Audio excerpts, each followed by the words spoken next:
Hello there, students.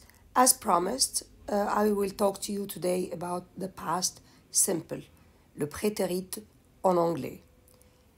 De par son nom, simple, le prétérit en anglais, on va utiliser le verbe seul. On ne va pas utiliser un auxiliaire. On va dire He traveled to Spain last year. Ici, le verbe traveled, on va rajouter un ED et on ne va pas utiliser un auxiliaire. He traveled to Spain last year. Il a voyagé en Espagne l'année dernière. I missed my train this morning. J'ai raté mon train ce matin. They went to London in 2005. Ils ont été à Londres en 2005. Alors, on va rajouter au verbe un ED. Pour la formation d'une phrase au prétérit, on va utiliser le sujet plus le verbe plus ED. I, you, he, she, it, we, they, plus le verbe plus ED. ED, c'est pour les verbes réguliers, comme le verbe travel, traveled, miss, missed, alors que pour les verbes irréguliers comme go, on doit les apprendre par cœur. Go, went, eat, ate, etc. Ce sont des verbes qu'il faut apprendre par cœur. Voilà. Alors, quand est-ce qu'on utilise le prétérit simple? On utilise le prétérit simple pour parler des événements qui sont finis. Events that are finished. Des événements qui n'ont pas de lien avec le moment de présent. Si on regarde les exemples qu'on vient de faire, He traveled to Spain last year.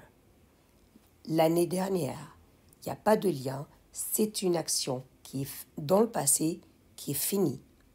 I missed my train this morning. C'était ce matin. Je vous donne simplement l'information. They went to London in 2005. Pareil, ici je vous donne l'information qu'ils ont été ou ils sont allés à Londres en 2005. Ça n'a rien à faire avec le moment de présent. Et cela justifie le fait que on utilise le prétérit simple pour parler ou pour raconter une histoire du passé. To tell a story that happened in the past. For example, this girl, yesterday, she was walking her dog. Elle était en train de sortir son chien. And the girl stopped and looked at her dog when she heard someone. So, she was walking her dog. C'est ce qu'elle était en train de faire hier. Quand soudain, elle a entendu, là, on a le moment précis, elle a entendu quelqu'un parler, et là, qu'est-ce qu'elle a fait? She stopped and looked at her dog. Elle s'est arrêtée et elle a regardé son chien. Quand est-ce qu'elle a fait ça? Quand elle a entendu quelqu'un parler. Alors, on utilise le prétérit simple, quand on a un moment précis. Last year, in 2005, yesterday, this morning, 3 years ago, 5 years ago, in 1976, etc. Quand on a un moment précis, dès que vous voyez une date, vous utilisez automatiquement le prétérit et pas le present perfect, par exemple. Regardez ce schéma-là. Ici, on est le now, on a le futur et le passé, future and past. On raconte quelque chose qui s'est arrivé dans le passé. In 2005, they went to London. On a un moment précis. I missed my train this morning. I watched a movie yesterday. I took the bus at 7 o'clock p.m. yesterday. Attention pour la prononciation de ED au prétérit. Il se prononce de 3 manières. Id, te, de. Pour les verbes qui finissent avec le son te ou de, on prononce le ED en id, comme want, wanted, need, needed, start, started, decide, decided. Le son te, c'est pour les verbes qui finissent avec les sons pe, que, fe, se, che, che, comme kiss, kissed, laugh, laughed, ask, asked, stop, stopped, watched, watch, watched, wash, washed. Et le son de pour les autres verbes, comme close, closed, save, saved, travel, traveled, open, opened, climb, climbed. Et cela est le plus commun en anglais. Pour mettre les phrases à la forme négative au prétérit, comme on a fait avec le présent simple, on a fait appel à l'auxiliaire do au présent. Ici, puisqu'on est au prétérit, on va appeler le verbe to do au prétérit, qui est did. I worked hard for my exam. J'ai bien travaillé pour mon examen. I didn't work hard for my exam. She played video games. She didn't play video games.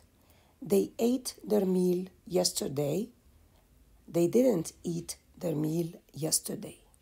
Et comme vous voyez ici, on a utilisé le sujet, le verbe to do au prétérit, c'est lui qui va porter la négation. Alors, on a le verbe to do au prétérit, did, plus la négation not, plus la base verbale. On ne va pas utiliser le prétérit de l'auxiliaire do et en même temps, on rajoute le ed. Alors, on doit retourner le verbe à la base verbale. They ate their meal yesterday. They didn't eat their meat yesterday. Ate, ça devient à la base verbale eat. Comme work, worked au prétérit, ça devient work à la base verbale. Et enfin, pour faire des questions avec au prétérit, on va toujours utiliser l'auxiliaire to do au prétérit. Pour faire des questions fermées, on va utiliser l'auxiliaire d'abord. I worked hard yesterday. Did you work hard yesterday? On va utiliser le did au début. Et ici, did, comme je vous ai dit au présent simple, did, c'est comme est-ce que. Est-ce que tu as travaillé bien hier?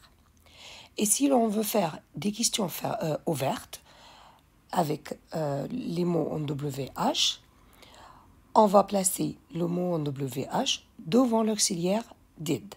She left her bag at the restaurant. Là, on a deux informations qui sont données dans cette phrase. On a her bag et on a qu'est-ce qu'elle a laissé? Elle a laissé son sac. Elle a laissé où? Au resto. Alors, on a un what et on a un where. Where did she leave her bag? Où est-ce qu'elle a laissé son sac? What did she leave at the restaurant? Qu'est-ce qu'elle a laissé au resto? They met last year. Ici, on a l'information sur le temps. Quand est-ce qu'ils se sont rencontrés? C'est last year. When did they meet? When did they meet? Attention, quand on a l'information donnée dans une phrase sur la personne qui a fait quoi, on va utiliser who. Mais who va pas avoir, mais avec who, on va pas avoir un auxiliaire to do. On va utiliser who avec le verbe conjugué au prétérit. Sam played football yesterday. Who played football yesterday? Là, on va utiliser who plus le verbe au prétérit et on continue la phrase. on ne va pas avoir l'auxiliaire to do au prétérit. And that's it for the past simple. And remember, practice makes perfect.